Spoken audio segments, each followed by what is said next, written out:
think I would love to share a little bit about special children as well, Okay, which okay. I find it very interesting, as well as which I find it very much important for all parents, let's say, or everybody to understand or to at least know a basic surface about it, let's say. Because today, because of the stigma, or I don't know, because what could be the actual reason, but like it seems to be to such level that people are so ignorant, and even if we are aware, it's something like we are ignorant. Other side, though we are aware, it's something like we don't want to bring change about it, Yeah. or we don't want to be educated on it, something like that. So how to or why is it necessary to for a parents or for anybody to learn about special children? So the name itself is special children. So it's something interesting by the name itself. So what is the special thing about that parents has to reconsider with what they are doing, or teachers has to reconsider what they're doing.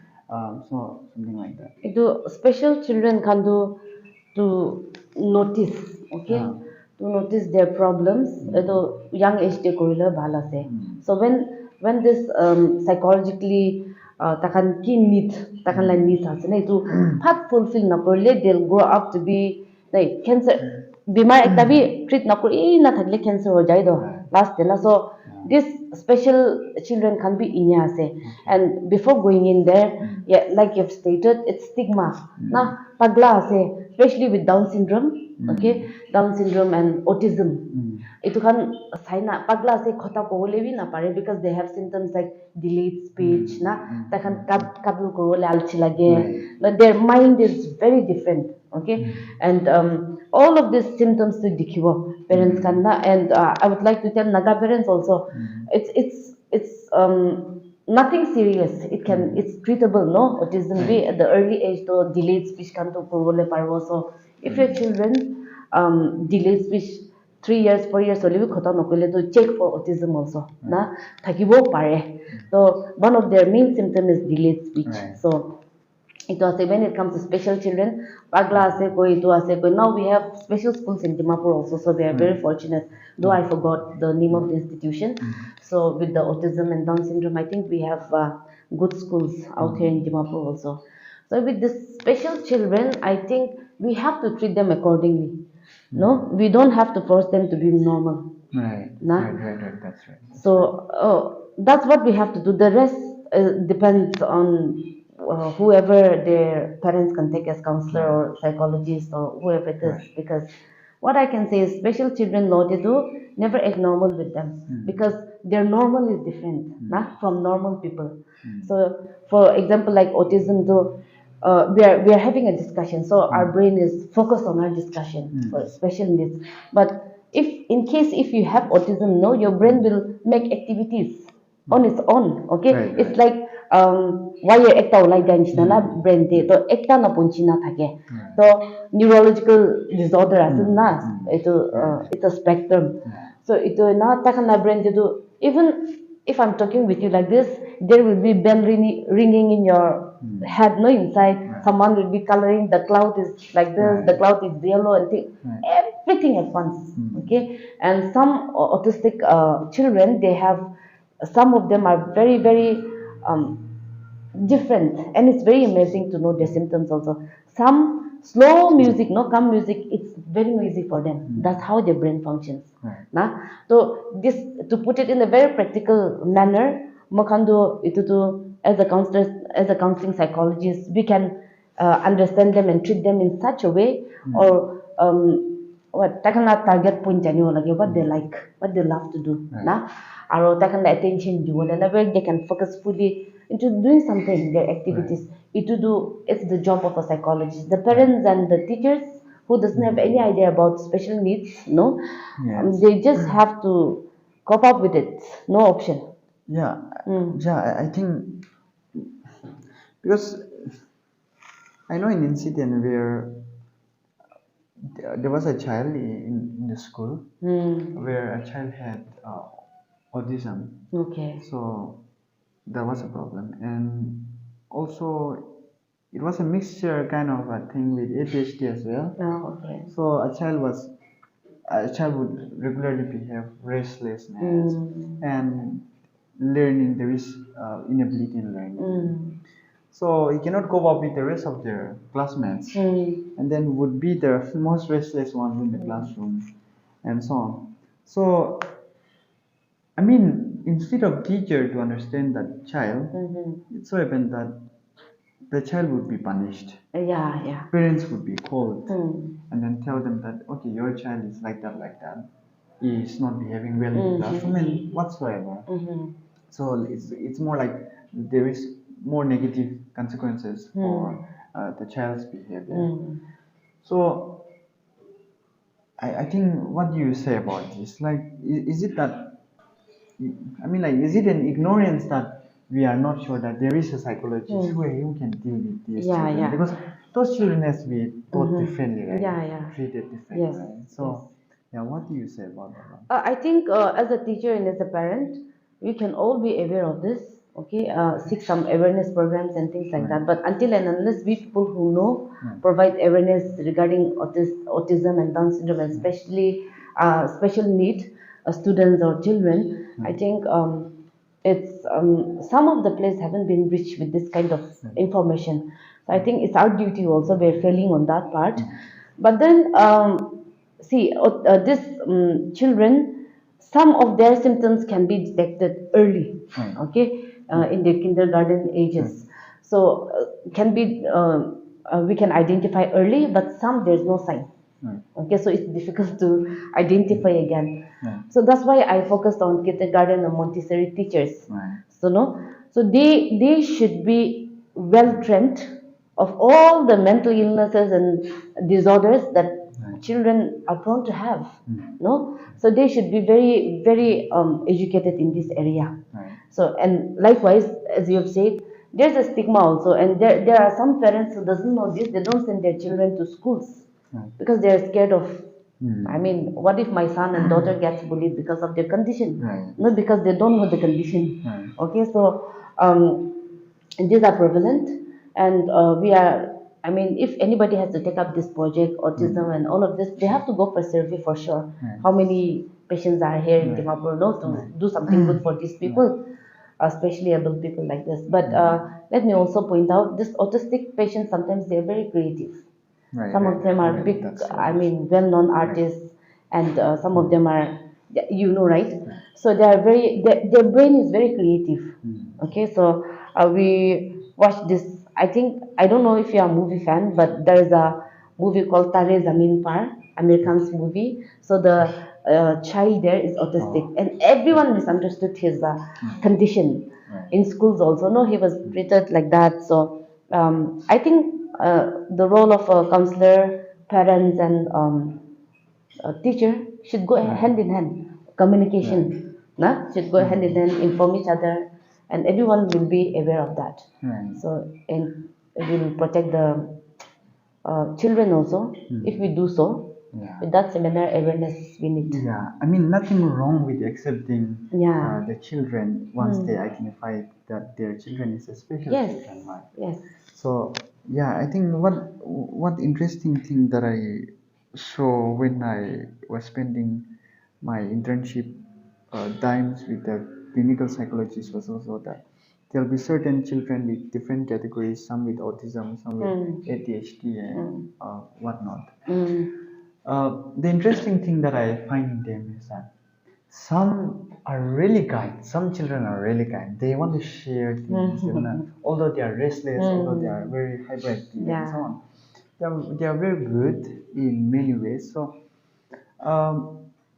what do you think? Like, there'll be some good ways to for parents or children. I mean, like for teachers to, you know, train those children, special children. Of course, there are professionals who can take care of those children, but not every time they can take their children to the professionals. So, at home or at school, how can like teachers and yeah. parents take care of those. Yeah. For that matter, like even this special children, they all act differently, Right. and they all have different personalities. Even normal children does that. Right. Some of my nieces they're very giving. Some of my nephews they're so stingy. Okay, even if I remember one of my nephew, if people ask no whatever he's eating, he'll lick and give.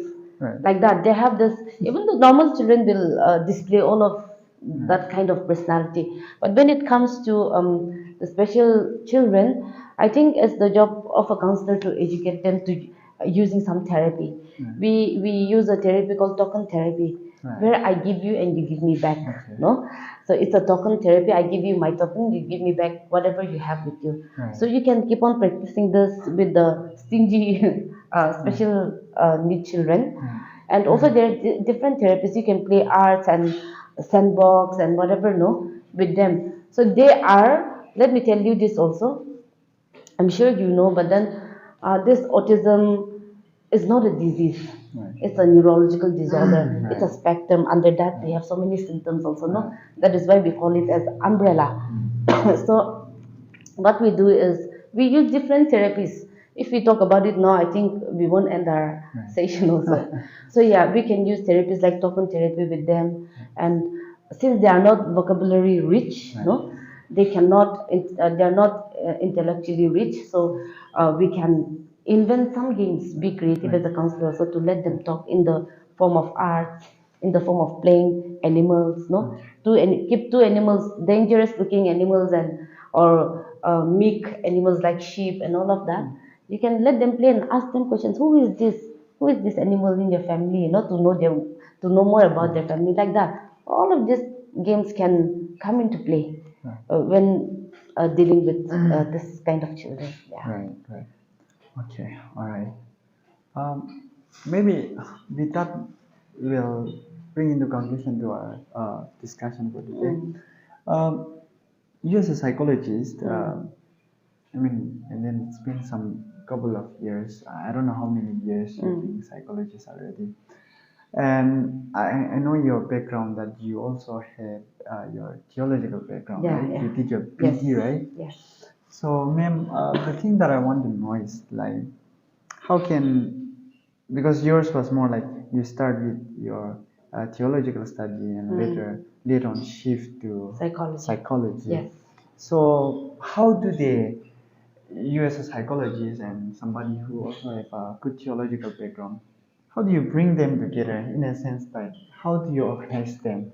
Because what I hear from most of the people is that like professionally, like the profession itself is different, and so most people says okay, biblical teachings and sometimes professional settings are quite different, so it's contrary to each other, it contradicts in many ways, something like that. But how are you able to bring them together as psychologists who also has theological background? Yeah. How do you bring them together without any, let's say, without any of course, there might be or might not be, but despite all the differences in the two different professions, how do you bring them together, and then and what is also the benefit?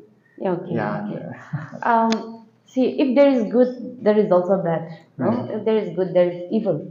Okay, and why many people think psychology is going against what God teaches us? No, some people have that question. It's because we don't believe in demon possession. Like I said, if there is God, there is demon also. No, so we psychologists, when we case study certain cases, if it's schizophrenic, if it's delusion, if it's psychosis, no, all of that we term them as mental illness and not demon possession. But in a Christian setting, we will see those symptoms and call it as demon possession, and prayer is what they need. So this is where we clash as a profession, no, theology or Christian religious settings and psychology. This is where we clash.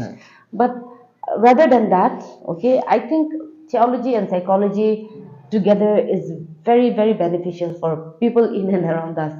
Okay, and since I have theological background, let me tell you, to stand up on a pulpit and talk to people biblical perspective or psychological perspective, we need to study the minds of people, what they need to hear.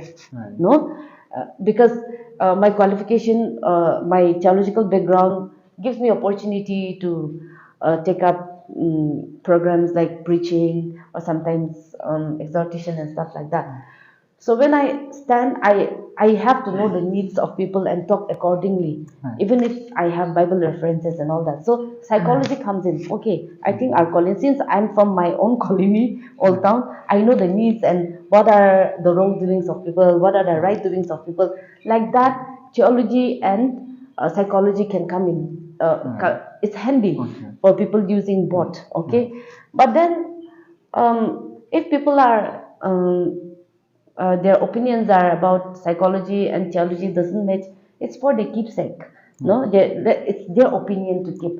But then, as a profession, theology, be it psychology, very helpful. Right. Okay, and we should maintain that also. Right. And of course, we cannot deny religion settings, Christian point of view, demon possessions, and schizophrenia. They all look the same. Right. Okay, they all look the same. And yes, we need prayers in life. Right. We need God's protection to heal all of this mental illness, whether people believe it's a demon possession or mental illness. Okay, Right. so everything is about praying. Everything is at the end of the day, we all pray and we all believe in God.